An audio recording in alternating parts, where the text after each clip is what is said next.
Friday, May 10th, everyone. Hunter here again at Weather on the Go. And in today's weather forecast, we're going to be looking back at our significant severe weather outbreak from May 6th through May 9th, 2024, and look at all of the statistics that go along with it as well. We're going to also look ahead to Mother's Day weekend with your temperature and precipitation trends and tell you what you need to know about this upcoming Mother's Day weekend forecast. And an active week of weather is setting up next week with plenty of rain chances across the country. We'll detail that later on in today's weather forecast. Hey, if you are new here to Weather on the Go and you like detailed but accurate weather forecasts, make sure to hit the subscribe button down below, and we will keep you covered all across southern Canada, the United States, and the tropics right here on this channel throughout the year. Also, be sure to press the like button, the thumbs up button down below. It helps out more than you know. So let's go back here all the way to the beginning of the week. On Monday, May 6th, we had a major tornado outbreak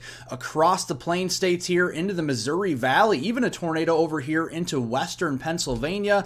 On Tuesday, May 7th, we had a tornado outbreak locally there into southwestern lower Michigan, but the Ohio River Valley did see that. And then as we go into Wednesday, May the 8th, a couple of days ago, we had a major tornado outbreak from the lower Missouri Valley into the Tennessee Valley there. And then as we go into yesterday, May the 9th, that was mainly confined to the Gulf Coast states from Texas eastward towards the Carolinas, with even some surprise tornadoes, one in northeastern Iowa here and one into southeastern Missouri as well. So let's look here at all of the statistics that go along with this significant severe weather and tornado outbreak from Monday, May 6th through Thursday, May the 9th. We had 121 tornado reports from those days combined. We also had 747 damaging wind reports, 462 large hail reports here, and we also had an amazing statistic here as well. 3 consecutive days of tornado emergencies were declared from May 6th through May 8th of 2024, and amazingly, that lined up with the 3 consecutive days of tornado emergencies declared between that May 6th through that May 9th period of 2003. So we are seeing a very similar statistic there to that, which is actually amazing. So looking here today at your satellite imagery, and forget about the dew point temperatures at the top here, we are looking here at the derecho moving across portions of the southeast here this morning. This is actually leading to more of some enhanced risk for severe weather across the Jacksonville Beach area here into northeast Florida, with a couple of slight risk areas across southern Georgia still into north central Florida, extending back towards Tallahassee, down here toward Gainesville. And then we do have that slight risk up toward the Wilmington area of North Carolina and back here into northern South Carolina. Also kind of more of a diffuse marginal risk of severe weather up here into the Midwest, where we have a line of storms trying to develop this afternoon that could bring some wind and hail up here to the Twin Cities and portions of, say, La Crosse, Wisconsin, toward the Madison, Wisconsin region, and then a marginal risk back into southwest Texas. Looking at the main hazards today, we're going to see some wind. We have an ongoing derecho likely across the southeast coast. This will continue to bring significant winds in excess of 60 to 70 miles per hour through the Florida Peninsula, at least the northern part of the Florida Peninsula, as we go through the rest of this morning into the afternoon. Going and looking at the hail threat here, mainly low, but the highest hail threat today is in the southern North Carolina and northern South Carolina. Could be seeing some quarter-size hail or larger at times. And then that tornado threat there maximizing on the leading edge of that derecho producing system there in northern Florida, where we have a 5% chance of a tornado within 25 miles of any given point there of Jacksonville Beach. Let's look at the radar depiction here potentially this morning. You can see that derecho moving through the southeast coast. That is likely producing significant winds in excess of 60 to 70 miles per hour, some large hail, and possibly even some spin-up tornadoes along the leading edge as we go through the rest of the mid to late morning here. As we go into the afternoon, more thunderstorm initiation back into the Carolinas and eastern Georgia. We actually could be seeing the threat for additional storms to produce damaging wind gusts, large hail, and a couple of tornadoes there. A couple of isolated discrete storms there in central Florida. Those should start weakening, though, with an outflow boundary during the afternoon. And then as we go into the evening hours, things should quiet down largely across the southeast coast. Cannot rule out a thunderstorm or two, but I think most of us will see quieter skies by this evening.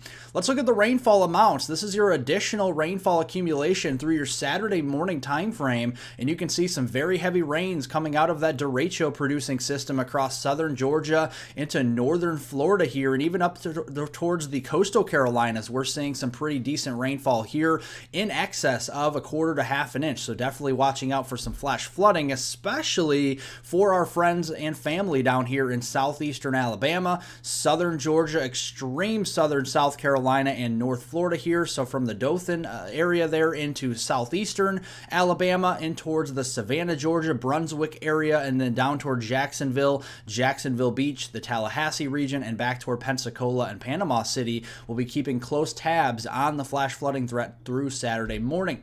Now, speaking of Saturday and the weekend, let's look here at your temperature anomalies for Saturday, May 11th into Sunday, Mother's Day, May the 12th. You can see we will have a trough across the east here. That's an association with our large-scale storm system that brought all the severe weather that is finally making its way out of the country as we go into the weekend, but it will be leaving behind in its wake some cooler temperature anomalies across the east. We are seeing out west, though, a ridge begin to develop, especially across the Pacific Northwest, Washington State, Oregon, Northern California, parts of Idaho and Montana, and even the Dakotas will start to warm up with above-average temperature anomalies into this Mother's Day weekend. So let's look at your low temperatures as you start the day on Saturday, May 11th. You can see not too shabby out there. Nice morning to crack open the windows and let in some fresh air across the country. Temperatures to the north into the 40s, temperatures to the south 50s, 60s, and some 70s down there, especially for south central Texas and southern and central Florida.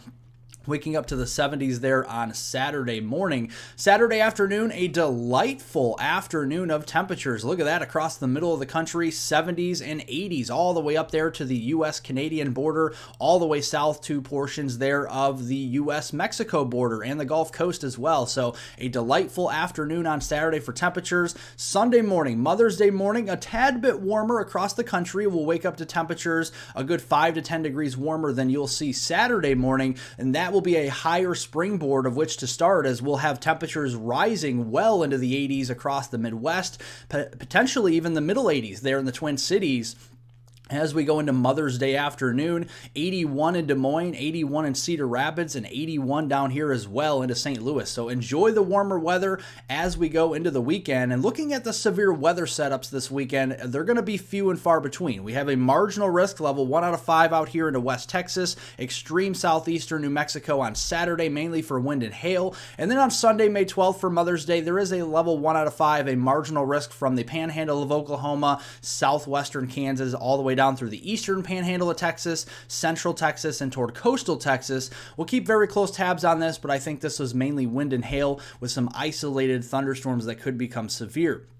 Let's look at your precipitation here this Mother's Day weekend. Starting on Saturday, May 11th, we have a little bit of a disturbance up here in the eastern Great Lakes, bringing us some unsettled weather for portions of the eastern lower Michigan region and towards the interior New England region from Erie, Pennsylvania to Buffalo to Watertown, New York. We'll keep a very close eye on that. Mainly just rain. Thunderstorm initiation, Texas Panhandle, Lubbock, Amarillo down to Midland there, and even maybe the Fort Stockton area Saturday. That will start to wind down Saturday night as the atmosphere stabilizes after dark. We'll start to see some more cooler weather near the boundary, which will actually collapse a lot of those storms. And then looking here at Sunday, could see another round of initiating storms across the eastern Texas Panhandle into North Texas. This could lead to a few isolated severe storms capable of wind and hail, but I think the tornado threat is overwhelmingly low here. And some of those storms may take a run here at the Arklatex region into Little Rock, into Shreveport and Monroe, and maybe Tyler, Texas as we go into Sunday night. Again, isolated severe storm cannot be ruled out. I think mainly wind and hail, and this is going to be a pretty low threat overall for severe weather. Looking at the weekend time frame for your total precipitation, Saturday, May 11th through Sunday, Mother's Day, May 12th, you can see pretty heavy rainfall across portions of the central southern plains here, the heaviest of which will be from central and eastern Texas into southern portions of Arkansas through much of Louisiana and southwestern Mississippi. That corridor there could be seeing 1 to 3 inches of accumulating rain as we go into this weekend. Now, turning into next week, the weather pattern changes just a bit. We have a ridge trying to develop out west. We've had a ridge most of May out east. Well, that will be out west now as we go into early next week. Troughs across the southern part of the country will bring more unsettled weather early next week. We'll just see a round robin of these troughs moving across the middle of the week here across the south central and southeastern U.S. Another trough moving in later next week as well. So we're just seeing rounds of rain across the middle of the country. And speaking of that, looking at our 5-day precipitation anomaly from Monday, May 13th through Friday, May 17th, all of next work week, you can see the heaviest of rains, more concentrated areas of heavy rain will be from the Carolinas down here near the Gulf Coast and the southeast coast. So from the Carolinas down into Georgia, Florida there into coastal portions of Alabama, Mississippi, and Louisiana, and some of that will trickle back into the central and southern plains, and then up the east coast as well, up here into our friends into the New England region, northeast up toward Maine, Vermont, New Hampshire, New York State, and Pennsylvania. You folks up there will see above average rainfall as well next week. So let's look at this here. As we go into that Monday time frame, you can see rain shower, thunderstorm activity across portions of the deep south. That will have a tendency to push to the east across the southeast U.S. as we go into Tuesday. Wednesday, we have a new storm system entering into the middle of the country, bringing some rainfall across the Rockies, the plain states there, likely not seeing too much of significant severe weather. We will keep an eye on it, though, through the week. And you can see as we go into Thursday, May 16th, more of a line of storms potentially lining up from the upper Midwest down there into the plain states, some more storms near the Gulf Coast, and then more of a low pressure system across the southeast could bring some heavy rain a week from today on Friday, May 17th, and then a new storm system bringing more moisture from Canada down here into the northern U.S. with maybe some snow even next Friday into western Montana and northwestern Wyoming in the higher elevation. So going through next work week, Monday, May 13th through Friday, May 17th, you can see the heaviest rains will be concentrated across the Gulf Coast here from East Texas all the way to the Carolinas. Widespread rainfall amounts of 2 to 4 inches with isolated totals higher than that, closer to half a foot of rain. And then some heavier pockets of rain to the north into Kansas, Missouri, the Illinois Valley, over here to the Ohio Valley. Could be seeing some pockets of over an inch or two of rain through next week as well.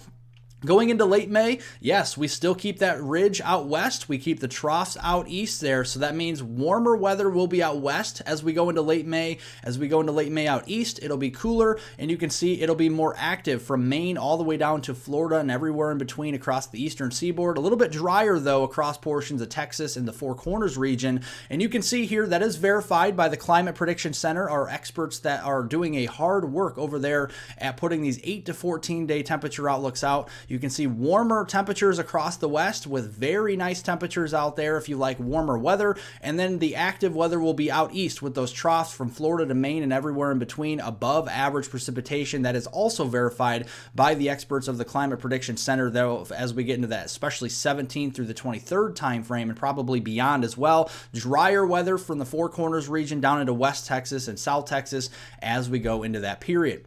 Well, stick with me here for more detailed, accurate weather forecasts throughout the year. We will provide you daily weather forecasts right here on this channel, Weather on the Go. Make sure you are a new subscriber here to subscribe to the channel. We'll keep you covered throughout the year across southern Canada, the United States, and the tropics, as tropical weather season is drawing closer. And also make sure to press the like button down below. It helps out more than you know, and I hope everyone has a wonderful Mother's Day weekend out there.